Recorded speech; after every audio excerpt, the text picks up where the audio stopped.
Este programa da Rede Tupi de Televisão foi aprovado e liberado pelo Serviço de Censura Federal para ser exibido neste horário. Olá, olá pessoal, sejam todos muitíssimo bem-vindos aqui à nossa live sobre o Muro de Berlim. Agora a gente vai dar o pontapé inicial no nosso curso sobre o Muro de Berlim, né, que vai ser uma parte de um curso bem maior sobre a história da Alemanha, né, e o curso, melhor ainda, vai ser gratuito, tá bom? Tô dando um tempinho aqui para o Instagram avisar as pessoas de que a live começou, que o Instagram tá meio lerdo ultimamente e pelo menos a gente não pode reclamar, o Instagram me permitiu, muito obrigado tio Zuckerberg, a fazer a live. Eu passei um tempão aí em Shadowban, acho que ainda tô em Shadowban inclusive, mas pelo menos agora eu tô podendo fazer essa live, tá certo? Vocês estão me ouvindo bem? Vocês podem dizer aí, escrever aí, por favor, se vocês estão me ouvindo bem, estão vendo bem, tá travando, como é que tá?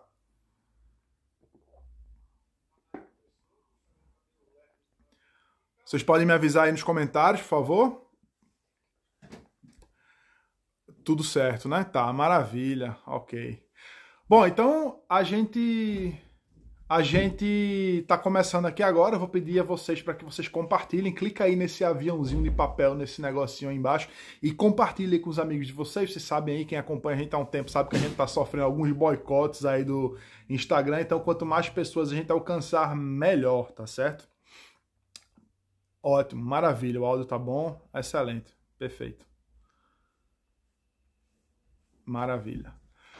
Bom, de fato, a nossa live de hoje vai ser especificamente sobre o Muro de Berlim. Agora, assim, não faria muito sentido, em tese, eu falar sobre a história do Muro de Berlim. Eu vou falar, fiquem calmos, tá? Não precisa sair agora, não. Claro que eu vou falar da história do Muro de Berlim, mas não faria muito sentido falar da história do muro, simplesmente, até porque o curso vai ser gratuito, vai ficar disponível aí para vocês durante 7 dias. Tá? O curso ele é gratuito, mas você só tem 7 dias para adquirir. Depois desses 7 dias, o curso não vai estar mais disponível gratuitamente para vocês, tá bom? Então, vocês têm esses 7 dias aí. E por que então, se eu tenho um curso falando sobre o Muro de Berlim, por que eu vou falar sobre a história do Muro de Berlim numa live, né? Basicamente, eu não vou falar tão profundamente quanto eu falei no curso. Eu vou fazer um panorama geral, vou fazer uma contextualização, tá certo? E eu vou falar de outras coisas. Eu quero chamar um pouco mais a atenção de vocês, né? Eu quero convencer você, né, de que o tema é um tema importantíssimo, né? Um tema importante. Muro de Berlim, década de 60, o que é que tem a ver com isso? Bom, tem a ver que aquela velha história, né? Para você entender o seu presente, você tem que se colocar, você tem que saber o que aconteceu antes de você tem que conhecer um pouco da história. E a história de Berlim é a melhor que tem para a gente entender tudo isso que acontece com a gente hoje em dia, por exemplo, né? Eu costumo dizer que a história de Berlim, ela é a história do século XX. Para pensar, acho que boa parte de vocês aí nasceram no século XX, deve ter um ou outro aí com menos de 21 anos, mas boa parte de vocês nasceram no século XX.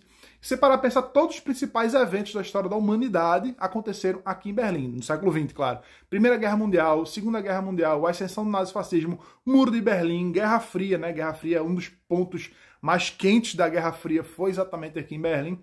Então, por isso que a cidade tem uma importância gigantesca e o Muro de Berlim é um ponto central para entender tudo isso. Primeiro porque ele é consequência de eventos passados, como é o caso da Segunda Guerra Mundial, e também por ele ser um fator que explica muito o que acontece depois, tá certo? Sim, e agora a gente tá com uma mega produção aqui agora. Eu vou fazer uma pausa aqui para fazer um Reels aí, Nicole tá gravando aqui, então vamos lá. Pessoal que ainda não entrou na live, nós estamos aqui ao vivo, então entra agora, aproveita para entrar. A gente vai ter uma live aqui, a gente já está na live para fazer uma explicação sobre a história do Muro de Berlim. E logo depois da live a gente vai ter o lançamento de um curso gratuito, bem completo, o melhor que você vai encontrar, sem dúvidas, em língua portuguesa sobre o Muro de Berlim. Então entra aí agora na live. Bom, aqui a produção aqui está dizendo que está tudo certo, que conseguiu gravar, mas vamos lá. Bom, primeiro ponto que eu gostaria de chamar a atenção de vocês para a história do Muro de Berlim, a primeira coisa de todas é que é uma história muito recente, tá? Então o Muro de Berlim foi construído em 1961. Alguma coisa aí? Ok. O Muro de Berlim foi construído em 1961, tá? E daí? E daí que 61, é claro que eu não sei a idade de todo mundo que está participando aqui, eu sei a idade de alguns, que eu já vi alguns parentes, inclusive. Mas se parar a pensar, 1960 não faz tanto tempo assim, tá? Alguns de vocês aí talvez já tivessem nascido em 1960, 61, né? Ou pelo menos seus pais, ou pelo menos seus avós, no máximo. Se você for muito novinho, seu avô pelo menos nasceu mais ou menos nessa época, né? Ou um pouco antes dessa época. Então a gente tem a ideia de que é um evento tão recente, que a gente tem contato com pessoas que vivenciaram isso. Tá, beleza, a gente é do Brasil, pode ser que a gente não tenha tanto contato com isso. Mas para mim que estou morando aqui, eu falo com qualquer pessoa de 60 anos, 70 anos aqui, essas pessoas têm memórias muito vivas. Eu tenho conhecidos aqui de 50 anos, né, que sofreram com isso. Eu vou contar a história aqui no meu... Eu tenho anotado aqui uma história de um alemão, né, uma amiga nossa casada com um alemão, ela contou a história do marido dela, que foi preso durante o regime socialista, comunista, como você quiser chamar, do período do Muro de Berlim, tá? Então vale muito a pena falar sobre isso. Bom, e se é algo tão próximo da gente, né? Como eu falei, ou a gente é dessa época, ou seus pais, ou seus avós, é um negócio que é muito próximo da gente no passado. E quem disse que não pode ser perto da gente no presente também? Quem disse que não pode ser perto da gente no futuro, eventualmente?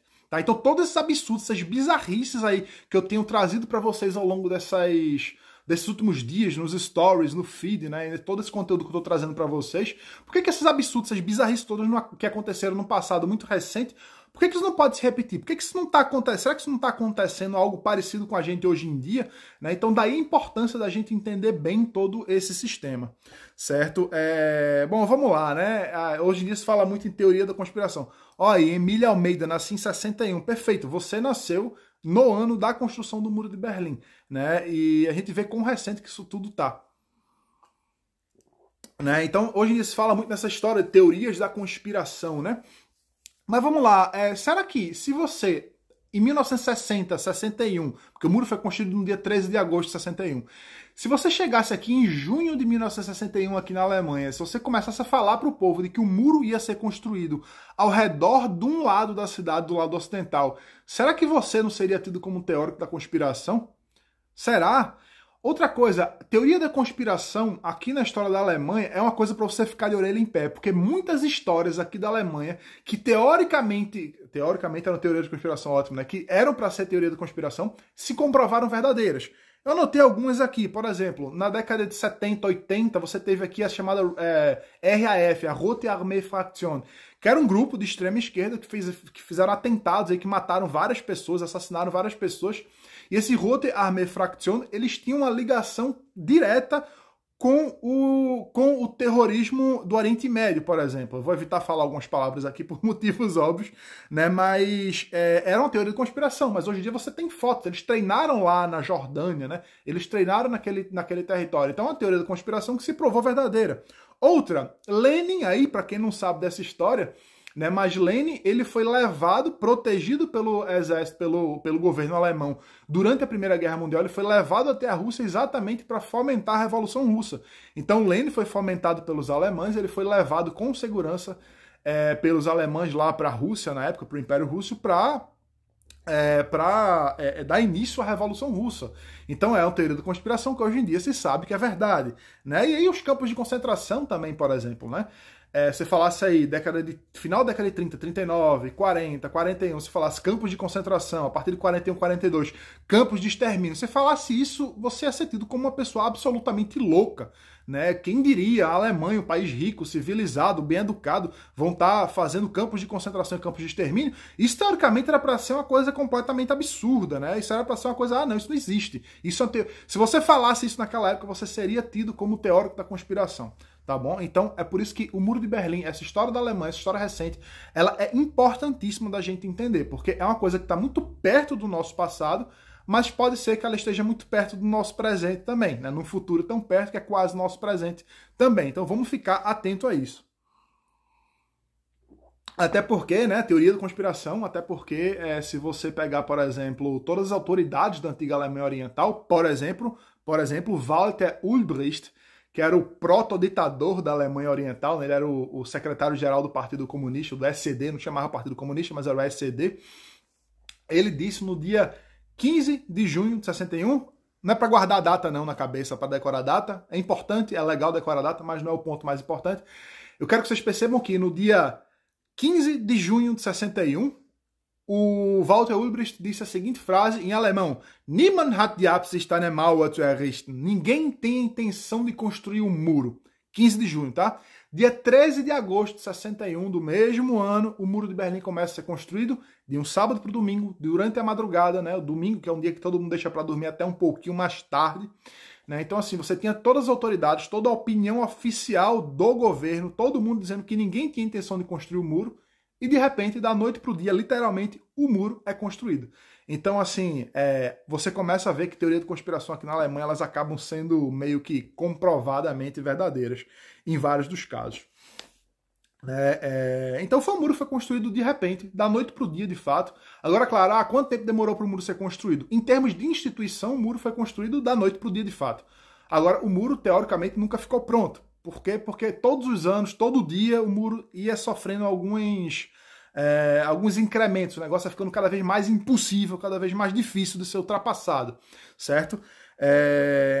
Então, o muro tem várias fases, né? Mas a gente pode dizer que o muro foi construído numa manhã, num único dia, numa única madrugada. Por isso, porque a instituição muro começa a existir a partir do dia 13 de agosto de 1961, tá?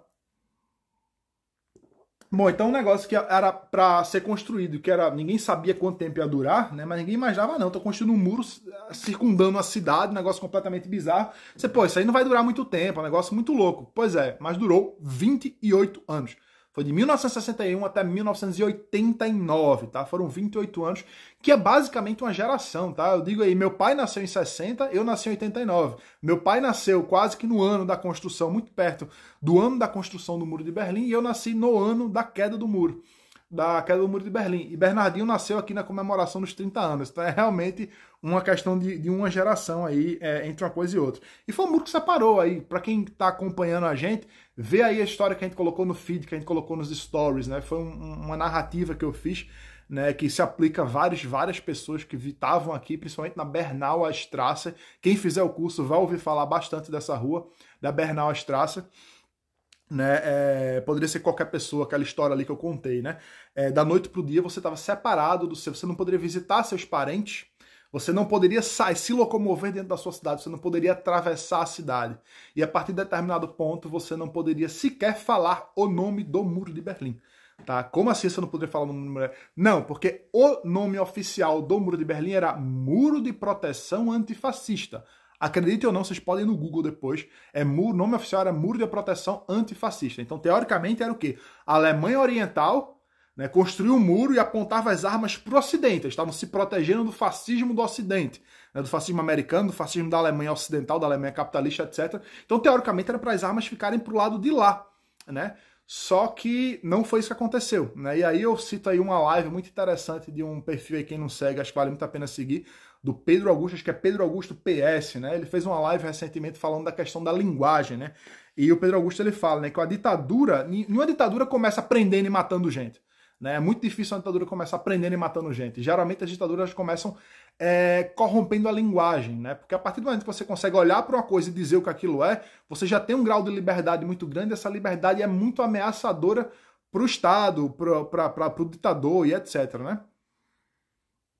Então, a partir do momento que a linguagem começa a ser corrompida, começa a ser deturpada, você começa a ter... Então, assim, você tem que pensar o que é que você é proibido de dizer, né? Quem é que está ali proibindo de dizer alguma coisa e o que é proibido de ser dito, né? E aí você tem alguns exemplos na própria literatura, né? Você pega o livro mais clássico das distopias, que é o 1984 de George Orwell, ele fala bastante, né, do novilíngua, a criação da nova língua, né, e tudo mais. Então isso é tudo tema muito relevante. E no Muro de Berlim você vê isso na prática, né? Você dizer que chamar o Muro de Berlim, não pode, é um muro de proteção antifascista. E aí tem uma seguidora que acho que ela está presente aqui, ela colocou no comentário, né, num dos posts que eu fiz no feed ao longo dessa semana, ela quando colocou no comentário uma história do marido dela, né? Se você quiser aí se identificar, você pode se identificar aí. Mas ela colocou o seguinte: meu marido questionou na escola exatamente isso. Por que os soldados apontam as armas para nós? Ele era do lado oriental. Então assim, por que os soldados apontam as armas para a gente do lado oriental? Se é um muro de proteção antifascista, não era para as armas estarem apontadas para o lado ocidental, não? Então não, as armas, elas estavam, todo o sistema de defesa do Muro de Berlim estava apontado para dentro, né? Que, ou seja, tá claro que é para impedir que as pessoas saíssem, impedir que as pessoas fugissem do socialismo, né, em direção à liberdade, em direção ao lado ocidental. Então, o que ela escreveu foi: meu marido questionou na escola exatamente isso. Por que os soldados apontam as armas para nós e não para o outro lado do muro? Aí a mãe dele foi chamada na escola, na então Alemanha Oriental de Merkel, né? Merkel se criou na Alemanha Oriental. Não nasceu, mas se criou na Alemanha Oriental. Então, olha só, o menino questiona isso, ele olha assim, peraí, ele olha para a realidade e percebe, não, peraí, as armas todas estão apontadas para a gente, por que a gente chama de muro antifascista? Por que está protegendo a gente do outro se a arma está sendo apontada para a gente? Não faz sentido. Só que, a partir do momento que você é proibido de dizer o que você está vendo na realidade, isso é um problema muito sério. Aí, a partir daí é que a ditadura começa a ficar algo realmente poderoso, né? É a própria negação da realidade. Você não pode usar a língua começa a ser corrompida, então começa a ter realmente essa negação da realidade. E ao longo dos meus anos aí, visitando o Muro de Berlim, os memoriais, os museus, e também fazendo passeios aí com a maior variedade de pessoas que vocês possam imaginar, né? Teve ano aí que a gente fazia 200 passeios, né? Assim, 200 grupos diferentes. E, claro, vocês podem imaginar todo tipo de pergunta que eu já recebi. E uma vez a gente recebeu umas pessoas aí com umas ideias muito doidas, né, em relação ao Muro de Berlim. E dizendo, olha só as desculpas esfarrapadas, né? Não é, o muro seria, de fato, para essas pessoas, um muro de proteção antifascista, o nome oficial era esse. E, na verdade, não era para impedir que as pessoas fugissem do lado socialista para o lado capitalista, não. Isso é balela, isso é o que a gente aprende erroneamente na escola, tá? A escola doutrina a gente a acreditar que o socialismo era uma coisa muito ruim. Então, na verdade, para quem então servia isso? Bom, eu vi essas desculpas aqui, tá? Uma delas é que o muro foi construído virado para o lado oriental, não era para atirar nas pessoas, na população do lado oriental, não. Isso era para quando um espião do lado capitalista, do lado ocidental, pulasse o muro para espionar a DDR, a Alemanha Oriental, a Alemanha Comunista, ele tivesse dificuldade de fugir de volta. Então eu juro a você que eu já ouvi essa justificativa, tá certo? E eu já vi isso saindo da boca de um alemão. Não, ele não estava dizendo isso, concordando, mas era uma coisa que ele tinha ouvido oficialmente, não sei se foi da professora da escola, isso eu não lembro muito bem. Então olha só a deturpação da coisa, né? Então realmente a corrupção, ela começa na linguagem. Ela não começa necessariamente prendendo e matando as pessoas. Ela realmente começa na linguagem. Outra desculpa extremamente esdrúxula que eu vi, né? Na verdade, Nicole ouviu primeiro, a gente fez passeio com um casal de professores no Brasil, né? Claro que eu não vou dizer quem é, etc., mas Nicole fez, e Nicole ouviu essa história, Nicole tá aqui, né? Minha produção tá aqui. Nicole ouviu essa história e depois eu ouvi também, eu tive passeio no outro dia, né? Dizendo que, na verdade, o Muro de Berlim era realmente, existia, era um muro de proteção antifascista, mas, na verdade, ele foi construído para impedir, olha só, que os ocidentais, do lado capitalista, se aproveitassem do excelente sistema de saúde e dos bons serviços públicos do lado oriental. Então era para impedir que os ocidentais fugissem para a Alemanha socialista para se aproveitar dos bons serviços públicos lá. Então são as coisas mais bizarras que você possa imaginar. Não faz sentido nenhum, até porque os guardas de fronteira, eles atiravam em quem tivesse do lado socialista. Então tem essa história de pular para um lado, voltar para o outro como espião, né? Esse tipo é completamente balela. Ou então para impedir que as pessoas fugissem, fossem para o lado oriental, para se aproveitar dos bons, dos excelentes serviços públicos, principalmente o serviço de saúde, né? Então você vê toda essa bizarrice. Então, com isso, com essa explicação inicial, ainda tem muita coisa ainda, mas com essa explicação inicial, eu queria deixar claro, acho que deu para entender muito bem a importância. Eu estou vendo aí algumas risadas, né? A reação é exatamente essa, é para você rir. Então, com essa explicação inicial, acho que eu espero que eu tenha conseguido acordar algumas pessoas para a importância, né? Para a importância desse tema. O comentário do Arthur Naga, eles queriam comprar os Trabant de papelão, né? O carrinho porcaria da Alemanha Oriental, né? Uma porcaria aí, motor 2 tempos, um carro completamente inferior. Então o cara deixava lá BMW, Mercedes, Porsche, Audi, no mínimo Volkswagen do lado ocidental para andar de trabante do outro lado, né? Então o muro era para proteger essas coisas. Então, assim, não faz sentido nenhum. Né? Eu vou abordar aí, Lúcia Leite e Rondon, eu vou abordar um pouquinho dessas coisas aí, das questões históricas, cadê? Exatamente a partir de agora, tá? Então vamos lá, vamos dar uma contextualização histórica rápida, tá? Só pra galera que tiver aí não ficar voando completamente, Muro de Berlim, onde é que era, etc. Mas fiquem tranquilos também, se você tiver algum problema aqui, não se preocupe, você pode mandar direct e tudo mais. Mas além disso, você pode adquirir o curso, é gratuito, né? Então adquirindo o curso, etc, você vai ter toda a explicação, com ajuda de gráfico, de mapa, com vídeo, tá muito legal o curso. Né, e o curso, com certeza, é o melhor material em língua portuguesa sobre esse tema, não tenho dúvida nenhuma disso, tá certo? Eu não sei em outras línguas, porque eu não falo todas as línguas, mas tudo que eu já vi até agora, esse material é o melhor, tá bom? Contextualização. Cadê? De fato, né, a Segunda Guerra Mundial acaba, quando a Segunda Guerra Mundial acaba em 1945, e aí, né, para quem não sabe, você tem um mapa da Alemanha aqui no meio, vamos dizer aqui, a palma da mão um lado, os dedos são outro. Então, por um lado vai chegando os americanos, franceses, britânicos, canadenses, etc. E do outro lado vai chegando basicamente a União Soviética, tá?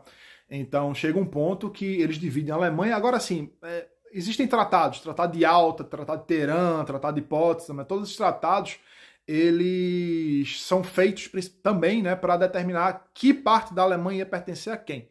Então, nesses tratados, fica determinado quem vai dominar que região da Alemanha, e quando vai chegando no final da guerra, de fato, cada um ocupa tal parte do país. Então você tem a parte britânica, francesa e americana ficam do lado ocidental, e do lado oriental, um pedaço grande, inclusive, é o lado soviético. Então a Alemanha, a partir de 1945, ela é dividida em 4 zonas. As 3, depois de um tempo, as 3 ocidentais, França, Inglaterra e Estados Unidos, se juntam para formar a Alemanha Ocidental, a partir de 1949, e a Alemanha Oriental, né, a região dominada pela União Soviética, ela forma a Alemanha Oriental, que depois de um tempo ficou chamada como de DDR. E aí já vale contar uma piada aí, DDR significa alemão Deutsche Demokratische Republik, República Democrática Alemã, e os alemães aqui do lado oriental já faziam a brincadeira que era a República das 3 mentiras, porque DDR, República Democrática Alemã, nem era república, nem era democrática, nem era alemã, porque no final das contas quem mandava eram os soviéticos, né? Então você tem a criação da BRD, Bundesrepublik Deutschland, que é o regime que vale em toda a Alemanha hoje em dia, né? E você tem a DDR, a República Democrática Alemã, a Alemanha Comunista e tudo mais. Então foram criados 2 países. Entre 1949, quando foram criados esses 2 países, 45 acaba a guerra, 49 existe a criação desses 2 países. Entre 1949 e 1961, tá, nesses poucos anos, você tem que cerca de 3 milhões de alemães do lado oriental fogem para o lado ocidental. E boa parte dessas pessoas era através do muro, através de Berlim. O muro não existia ainda. Através de Berlim. Por quê? Vamos lá. Se você olhar o mapa da Alemanha, você pode procurar aí mapa, ou não procura mapa, procura nada, só espera para ver o curso. Mas se você pegar o mapa da Alemanha, né, e ver como é que era a divisão a partir de 45, você vai ver que existe uma divisão Alemanha grande, uma fronteira bem longa, e você vai ver que Berlim, toda, uma cidadezinha, está dentro, completamente incrustada, dentro do lado comunista, dentro do lado soviético. Só que um pedacinho de Berlim pertencia ao lado ocidental, pertencia ao lado capitalista. Então tinha um setor americano, britânico e francês dentro desse mar comunista, tá? Então, boa parte das pessoas que fugiam, que iam para o lado capitalista em busca de melhores oportunidades, né, em busca de mais liberdade, você poderia votar, por exemplo, olha só que luxo, né, você poderia votar nos seus representantes. As pessoas, e detalhe, boa parte dessas pessoas que fugiam, dessas 3 milhões de pessoas que fugiram, eram pessoas que eram assim, as pessoas mais produtivas, os mais jovens, mais ambiciosos, que tinham a melhor formação e assim por diante. Então, entre 49 e 61, 3 milhões de pessoas fugindo, boa parte delas através de Berlim. Por que Berlim? Porque Berlim era uma cidade. Tenta imaginar a sua cidade, de um bairro para o outro, você certamente não sabe onde começa um bairro e termina onde começa outro na sua própria cidade. Aqui em Berlim era basicamente a mesma coisa, tá? Então você atravessava a rua e você estava num país completamente diferente, mais próspero, mais livre, mais rico e tudo mais. Então boa parte dessas fugas eram feitas, já eram realizadas através de Berlim. E quando eu falo 3 milhões de pessoas, observe essa caneca, tá? Tem muita referência a essa caneca no curso, vocês vão se lembrar. Quando eu falo 3 milhões de pessoas, né, eu digo que, 3 milhões de pessoas, a gente que vem do Brasil, eu sei que tem alguns portugueses aqui, Né? E aí 3 milhões de pessoas para um português é muita gente, mas para um brasileiro, quem vem de São Paulo, 3 milhões de pessoas tem no seu condomínio, né? Basicamente. Mas 3 milhões de pessoas para a Alemanha Oriental era gente pra caramba. A população total da Alemanha Oriental era cerca de 15 milhões de pessoas. Então, você tem 3 milhões de pessoas fugindo, você tem um quinto da população da Alemanha Oriental, os mais produtivos, fugindo para o lado capitalista. Então, em poucos anos, a Alemanha Oriental, as autoridades comunistas do lado oriental ficam completamente desesperadas, pensando, peraí, daqui a pouco a gente vai ser um governo para povo nenhum, tá todo mundo indo embora. Né? Esse é o último que sair que apaga a luz. Então o governo fica realmente preocupado com isso, e é tanta gente fugindo que surge um boato, e aí vem a teoria da conspiração, surge essa teoria da conspiração em Berlim, dizendo que em breve o governo vai construir um muro ao redor da Alemanha Ocidental, para impedir que as pessoas fugissem para a Alemanha Ocidental. Né? Então surge esse boato, depois desse boato, né? Teoria da conspiração, besteira. Muita gente, a maioria das pessoas certamente não acreditou, porém muita gente acreditou. Né? Então em 61 já, como você teve aí alguns trechos do ano de 1961, em que você teve mais de 2.000 fugas, 2.000 deserções por dia. Então, peraí, eram dois países diferentes, como assim as pessoas fugiam? Não tinha muro ainda. Você tem uma ideia, antes da construção do Muro de Berlim, existiam mais de cerca de 50 mil berlinenses do lado oriental, do lado comunista, que trabalhavam do lado capitalista. Olha só, é o melhor dos mundos, né? Você trabalha num lado que ganha bem e você mora do outro que não gasta quase nada, porque é tudo muito mais pobre, né? Então era o melhor dos mundos. Você trabalha onde ganha bem e vive onde gasta pouco. Então muita gente trabalhava de um lado e morava do outro. Era muito comum, as pessoas passavam de um lado para o outro, não tinha tanto controle assim. Você só seria controlado se você estivesse carregando móvel, mala, seus documentos todos. Aí sim você seria controlado. Mas era uma coisa largamente ignorada, né? Muita gente trabalhava de um lado, morava do outro, visitava seus amigos, seus parentes e etc. Então surge esse boato que o governo vai construir o Muro de Berlim. Teoria da conspiração, muita gente não leva a sério, mas muita gente leva. 2.000 pessoas fugindo por dia. Chega um ponto que é tanta gente fugindo que o governo da Alemanha Oriental chama uma coletiva de imprensa. E aí é nessa coletiva de imprensa, no dia 15 de junho de 61, que o proto-ditador da Alemanha Oriental, Walter Ulbricht, fala a famosa frase Niemand hat die Absicht, eine Mauer zu errichten, né? Ninguém tem a intenção de construir o muro. Ele fala isso e aí, menos de 2 meses depois, dia 13 de agosto de 1961, o Muro de Berlim começa a ser construído. Né? Inicialmente de maneira bem improvisada, eles pegam um monte de gente, né? Um monte de homens da Alemanha Oriental para construir o muro. E de fato as pessoas acordam no domingo, um dia um pouco mais... Normalmente se acorda um pouco mais tarde no domingo, né? E acordaram e de repente está lá um muro sendo construído, ninguém podia passar para um lado, ninguém podia passar para o outro. Agora, claro, muitas pessoas fugiram nesses primeiros dias porque ainda estava relativamente fácil, certo? Ainda dava para passar alguns trechos. Mas assim, você não vai arriscar, tem um monte de gente, você acha que aquilo não vai durar muito tempo, acaba que realmente durante 28 anos esse muro separa irmãos, casais, famílias e etc. Ao longo desses 28 anos, o muro custou a vida de pelo menos 140 pessoas. E eu vou aproveitar para fazer um parênteses aqui nesse número, 140, porque quando eu vim morar aqui em Berlim, quando eu já começava a trabalhar como guia aqui, o número oficial eram 136 pessoas. E assim, estão achando corpos agora? Não, não é isso. Por que aumentaram 4 números recentemente? Basicamente porque de vez em quando eles encontram algum caso de pessoas que morreram e que a Alemanha Oriental escondeu. Né? Tem um caso aí famoso que foi escondido por muito tempo, eu menciono isso no curso, né, de uma criancinha de 10 anos que tentou fugir durante a noite, foi alvejado por tiro, morreu, né, e a Alemanha Oriental tentou esconder tudo isso. Né? Então você tem realmente aí do que durou os 28 anos do muro, custou a vida de 140 pessoas pelo menos.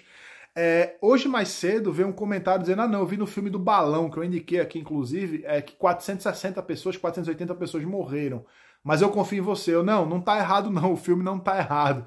Né, que eles levam em consideração as mortes na fronteira Alemanha-Alemanha também, com uma fronteira muito mais longa e longe daqui de Berlim, fica até algumas centenas de metros daqui. Já perguntaram em que lado que eu moro em relação ao passado. Eu moro atualmente num lado oriental, no antigo lado comunista, no bairro de Köpenick, que é assim, para ter família aqui em Berlim é realmente um dos melhores bairros, tem muita floresta, muito lago, né, então é bem legal. Bom, então a gente tem aqui esse panorama. O muro é construído em 61, da noite para o dia, durou 28 anos, caiu de repente, tá? O muro cai, é acidente, tá? Então imagina aí, Berlim, Alemanha, que teve uma história de violência completa durante o século XX, né? Nazismo, comunismo, Muro de Berlim, um monte de gente morrendo das formas mais bizarras, né? Das formas mais injustas possíveis, e você tem que o último grande evento da cidade, o último grande evento do século XX. Eu costumo dizer que é o último grande evento feliz da história da humanidade, positivo, foi a queda do Muro de Berlim. Esse acontecimento aconteceu sem um murro na cara, sem um tiro, sem absolutamente nada, porque o muro caiu por acidente. Tá? E quem quiser ver essa história, como tudo isso aconteceu, vai ter que entrar no curso, vai ter que fazer o curso. Né? E aí, não, quer ganhar dinheiro. Sim, quero ganhar dinheiro, mas o curso é gratuito, esse não é o ponto. Tá? Bom, e aí vamos aqui contar a história, né, Bom, esse aqui eu tenho autorização para falar, tá? A história de Ringo. Eu conheço o Ringo, o nome dele é Ringo, né? Eu conheço o Ringo pessoalmente, eu já o conheci pessoalmente e conheço a esposa dele, uma amiga nossa, Rosana, tá? Então, não sei se ela ainda tá aí, mas eu vi que ela entrou aí pelo menos por um tempo. Aqui a caneca de novo. E eu vou ler essa história, tá? Olha só que impressionante. Olá, Pacelli, vou relatar a história do Ringo, que é o marido de Rosana. Tentei resumir o máximo a história, mesmo assim ficou grande, mas não ficou não. Né? E senta que lá vem história. Olha só, vamos lá. Eu me chamo Ringo e nasci em 1966, 5 aninhos só depois da construção do muro na DDR, na Alemanha Oriental. Minha infância foi feliz, mas quando cheguei à adolescência e tive uma consciência maior dos fatos, nasceu em mim uma sensação de viver preso. E comecei a sentir o que os alemães chamam de Fernweh. Fernweh, como é que traduziria, Nicole? É um desejo de conhecer as coisas longe, as coisas de fora, o desejo de viajar e conhecer o mundo. Aí, o anseio por conhecer o mundo. Fé und Faden, esse perfil aí que é a Rosana, tá bom? Bom, então vou continuar. Minha infância foi feliz, mas quando cheguei à adolescência tive a consciência maior dos fatos, né? E aí comecei a ter esse Fernweh, essa vontade de conhecer o mundo. Comecei a trabalhar aos 16 anos e quando seguia de trem para o trabalho, eu passava, né, rente ao Muro de Berlim, entre as estações de Pankow e Schönhauser Allee. Domingo agora a gente fez um passeio aqui por Berlim, a gente colocou nos stories, mostrei muita coisa do Muro de Berlim ao vivo para vocês, do muro, né, de fato, do Memorial do Muro, e eu passei lá perto dessa estação, então ele passava por lá todo dia durante a adolescência dele. E essa sensação só foi aumentando enquanto ele passava por essas estações, né? Ele passava de trem e via o tempo inteiro o Muro de Berlim lá do lado dele. Então essa sensação foi aumentando. Fiz um curso de matrose, né, de marinheiro. Ele foi curso de marinheiro, por quê? Porque ele queria conhecer coisas distantes, né? Então, e trabalhar em navios de carga, cruzando os oceanos. Era um sonho de criança. Mas isso não me foi permitido. Olha só, preste atenção nisso. Isso não me foi permitido. Por que ele não pôde ser marinheiro e cruzar os oceanos, né, navios da Alemanha Oriental? Por que ele não pôde isso? Porque eu tinha parentes do lado ocidental. Então, a chance significa que o governo considerava a chance de fuga muito alta. Então, ele tinha parentes do outro lado, significa que ele não poderia atuar nessa profissão. Então, o que é que sobra para ele? Então, eu fui trabalhar nos barcos de turismo no Parque do Treptow, na Berlim Oriental. Preste atenção nesse nome, tá? Do Parque Treptow, porque tem um dos casos de fuga mais sensacionais que é descrito no curso do Muro de Berlim, que se passa nesse Parque do Treptow. Treptow Parque fica aqui perto de casa, fica muito longe de casa não. Né? Então ele foi trabalhar nos barcos de turismo do Parque de Treptow, já que ele não poderia, né, ser marinheiro e cruzar os oceanos como ele queria originalmente, porque ele tinha parentes do lado ocidental, então a chance dele fugir era muito grande. Era a década de 80 e o risco de ser fuzilado atravessando o muro era grande. Mas o sonho de viver livre só aumentava. Como em todo regime socialista, falta de um tudo. Nessa época, ouvíamos falar que os presos políticos da DDR eram usados como moeda de troca pela Alemanha comunista por produtos, alimentos, petróleo, né, da Alemanha capitalista, governada então por Helmut Kohl, e recebiam asilo do outro lado. É isso mesmo que você ouviu, tá? Isso significa que a Alemanha Oriental prendia um monte de gente, colocava um monte de gente em prisões, né, prisões políticas do lado comunista. Por quê? Porque a Alemanha Ocidental, a Alemanha fascista, né, o muro foi construído para proteger eles da Alemanha fascista, né, e tudo mais, do fascismo e tudo. Essa Alemanha fascista, capitalista, etc., comprava a liberdade das pessoas que tinham sido presas por motivos políticos na Alemanha comunista e dava asilo para elas. né? Então, olha só. Ele ouviu falar que a Alemanha Ocidental, governada por Helmut Kohl, estava fazendo isso, tá bom? Assim sendo, aos 20 anos de idade, eu e um amigo de infância resolvemos arriscar a sorte. Em 1 de setembro de 1986, depois de passar a tarde bebendo e sem avisar nossas famílias, seguimos para a fronteira da Chausseestraße aqui em Berlim. Lá arrumamos, olha só a história, lá arrumamos confusão com os guardas de fronteira, dizendo para eles abrirem a passagem, porque queríamos beber num bar do outro lado do muro. Então eles eram pessoas da Alemanha comunista, né? Já tinham tomado uns gorozinhos. Chegou pro guarda de fronteira, ei, abre aí a fronteira que eu quero beber no bar lá do lado capitalista, né? O muro todo de Berlim foi construído para impedir que as pessoas fugissem do outro lado, mas eles falaram, né? Ele, o amigo Ringo e o amigo falaram, a gente quer beber num bar lá do outro lado. Lá arrumamos confusões com os guardas de fronteira para beber do outro lado do muro. Num determinado momento, acabamos jogando nossos passaportes por cima do muro. E aí fomos imediatamente detidos por distúrbio da ordem. De lá, fomos encaminhados para a prisão da Stasi, da Normannstraße, aqui em Berlim. E depois de recebermos 1 ano e meio de pena, foram julgados, receberam 1 ano e meio de pena por arrumar confusão na fronteira, né? Olha só quão sagrado que o muro era, né? Depois de 10 meses, cadê? Aqui em Berlim, depois de recebermos 1 ano e meio de pena, fomos para a prisão de Karl-Marx-Stadt, significa a cidade de Karl Marx. A cidade foi rebatizada depois da reunificação, certo? E mudou o nome hoje em dia Chemnitz, né? Que hoje é a cidade de Chemnitz, mas o nome da cidade é a cidade de Karl Marx. Depois de 10 meses cumprindo pena, chegou o tão sonhado dia de liberdade. Fomos usados como moeda de troca e recebemos, né? A Alemanha Ocidental comprou a liberdade deles, fomos usados como moeda de troca e recebemos asilo na Berlim Ocidental. A saída de 2 ônibus cheios de presos políticos e a travessia entre os muros pela chamada Zona da Morte, né? Outro detalhe aqui, o Muro de Berlim quando foi construído, pular o muro não era o grande problema. O problema era entre as 2 faixas de muro, porque o muro tinha 2 faixas normalmente. Você teria que pular um dos muros de Berlim, passar pela chamada faixa da morte, que era cheia de cerca, arame farpado, cerca elétrica, cachorro, armadilha, mina, tudo que você possa imaginar, torre de guarda, holofote, guarda com ordem para atirar, para matar você. Nessa faixa da morte, se você passasse daí vivo, você tinha que pular outra faixa de muro. Então é isso que ele está falando. A saída de 2 ônibus cheios de presos políticos e a travessia entre os muros pela chamada Zona da Morte é um relato digno de filme de James Bond. Mas isso é uma outra história.